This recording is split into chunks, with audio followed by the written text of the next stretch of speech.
Raphaël Glucksmann a affirmé sur sa page Facebook avoir été victime d'une « opération russe de déstabilisation ». Il a également haussé le ton après la publication de fake news sur sa compagne, Léa Salamé, comme l'a relayé Le Parisien, ce mardi 4 août. Raphaël Glucksmann fait une mise au point. L'homme politique a affirmé ce lundi 3 août sur son compte Facebook, publié ensuite sur X, avoir été victime d'une « opération russe de déstabilisation » à quelques mois seulement de la présidentielle de 2027.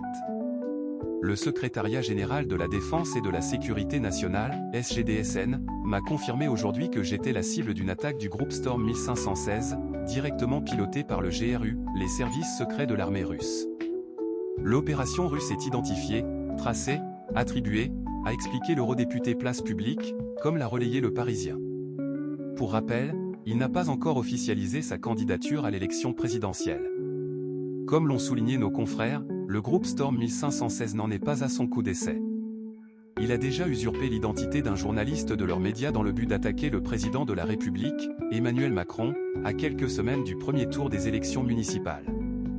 Cette fois-ci, le groupe a créé un faux média ressemblant à s'y méprendre à Blast. Dès ce week-end, la journaliste Salomé Saké, qui collabore avec le média français, a prévenu ses milliers d'abonnés de la supercherie. Plusieurs vidéos ont été postées par des utilisateurs pro-Trump comprenant de fausses révélations sur Léa Salamé et Raphaël Glucksmann. J'y apparaît, ainsi que le journaliste Edoui Plenel. Tout ce qui y est dit est faux, a-t-elle fait savoir sur Instagram. Edoui Plenel a aussi pris la parole à ce propos sur son compte X, dénonçant une fake news avec un article bidon. Ce dernier contient un mail inventé que je n'ai jamais reçu et une vidéo où ma voix est trafiquée. Tout y est faux, a-t-il assuré. Mais que dit cet article créé par Storm 1516? Raphaël Glucksmann victime d'une opération russe de déstabilisation, sa compagne Léa Salamé également visée. Dans son communiqué, Raphaël Glucksmann a précisé que la vidéo truquée impliquait également sa compagne, Léa Salamé. La présentatrice de France Télévisions est accusée d'avoir tenté de soudoyer les médias afin de donner une image positive de son partenaire.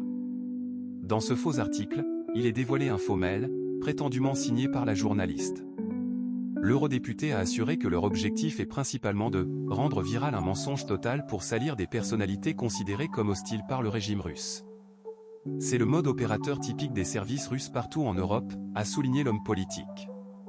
Raphaël Glucksmann est, en tout cas, persuadé que cette attaque n'est qu'un avant-goût de ce qui va suivre. La campagne de 2027 sera marquée par des ingérences massives, a-t-il poursuivi, avant de hausser le ton en faisant une promesse, comme ils savent pertinemment que je les combats depuis 20 ans sans relâche et que je suis en première ligne pour défendre la souveraineté européenne, ils me viseront particulièrement. Nous ne laisserons pas les sbires du Kremlin ébranler notre démocratie.